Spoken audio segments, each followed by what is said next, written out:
Que diriez-vous si je vous disais que 30 jours pourraient transformer votre perspective sur la vie? Imaginez-vous vous réveiller chaque matin avec un sentiment de tranquillité, naviguer à travers les défis avec grâce et trouver la paix au milieu du chaos. Bienvenue dans 30 jours de pratique du stoïcisme, ce qui a changé. Le mois dernier, je me suis plongé dans les enseignements du stoïcisme, une philosophie qui remonte à la Grèce et à Rome antique. Les stoïciens croyaient qu'il fallait se concentrer sur ce que l'on peut contrôler, accepter ce qu'on ne peut pas, et cultiver un esprit de résilience et de vertu.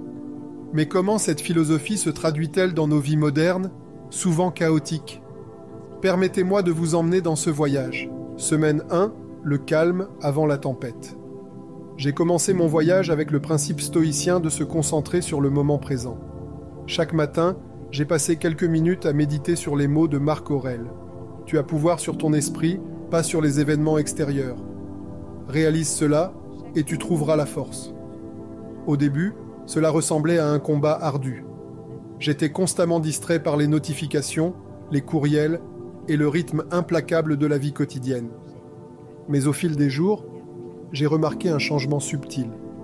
Je devenais plus conscient de mes pensées, choisissant de ne pas réagir impulsivement à chaque petite contrariété. Semaine 2. Accepter l'inconfort. La deuxième semaine était consacrée à l'acceptation de l'inconfort. Inspiré par Sénèque, qui conseillait de pratiquer la pauvreté pour apprécier ce que nous avons, j'ai décidé de sortir de ma zone de confort.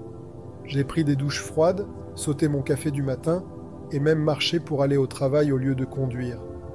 Ces petits actes étaient étonnamment libérateurs. J'ai réalisé à quel point nous recherchons souvent le confort au détriment de la croissance. En affrontant volontairement l'inconfort, je construisais de la résilience et une appréciation plus profonde des plaisirs simples de la vie. Semaine 3. L'art de lâcher prise. À la 3e semaine, j'apprenais à lâcher prise face aux choses que je ne peux pas contrôler. Épictète enseignait que ce n'est pas ce qui t'arrive qui importe, mais comment tu y réagis. J'ai appliqué cette sagesse en reformulant ma mentalité dans des situations difficiles.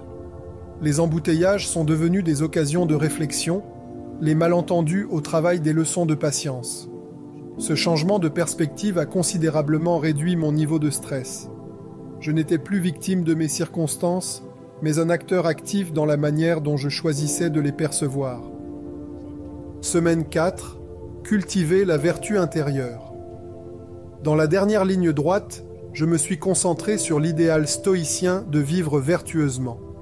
Pour les stoïciens, la vertu est le bien suprême, et elle englobe la sagesse, le courage, la justice et la tempérance. J'ai commencé chaque jour en me fixant l'intention d'incarner ces qualités, que ce soit par des actes de gentillesse, en défendant ce qui est juste, ou en exerçant le contrôle de soi. Il ne s'agissait pas de perfection, mais de progrès. J'ai découvert qu'en m'efforçant de vivre vertueusement, je contribuais positivement à mon entourage et cultivais un sentiment d'épanouissement. Au cours de ces 30 jours, la pratique du stoïcisme a été bien plus qu'un exercice philosophique. Ce fut un voyage profond de découverte de soi. J'ai appris que le véritable pouvoir réside dans notre réponse à l'adversité, que le bonheur ne se trouve pas dans les possessions extérieures ou les plaisirs éphémères, mais dans la cultivation de la paix intérieure et de la résilience. Chaque jour était l'occasion de pratiquer la gratitude, d'embrasser l'impermanence et de se concentrer sur ceux qui comptent vraiment. En réfléchissant à ce voyage, je réalise à quel point j'ai changé. Je suis plus présent, moins réactif et plus en paix avec le monde et moi-même. J'ai appris à apprécier la beauté de l'ordinaire et la force dans la vulnérabilité. Et bien que le chemin de la pratique du stoïcisme ne s'arrête pas ici, ces 30 jours ont posé une base solide pour une vie de croissance. Si vous êtes inspiré par ce voyage, pourquoi ne pas essayer? Commencez petit, peut-être avec une réflexion quotidienne ou une méditation stoïcienne. Explorez les écrits de Marc Aurèle, Sénèque et Épictète. Embrassez l'inconfort, recherchez la vertu et concentrez-vous sur ce que vous pouvez contrôler. Vous pourriez être surpris par la transformation qui s'opère. Créons une communauté de stoïciens modernes, se soutenant mutuellement dans la quête d'une vie bien vécue. Partagez vos expériences, vos idées et vos défis dans les commentaires ci-dessous.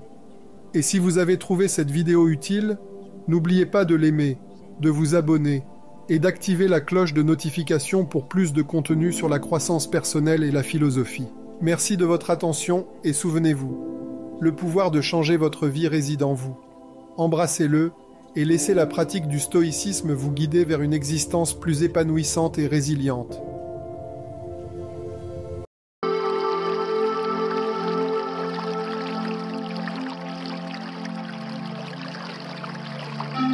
Clarté mentale.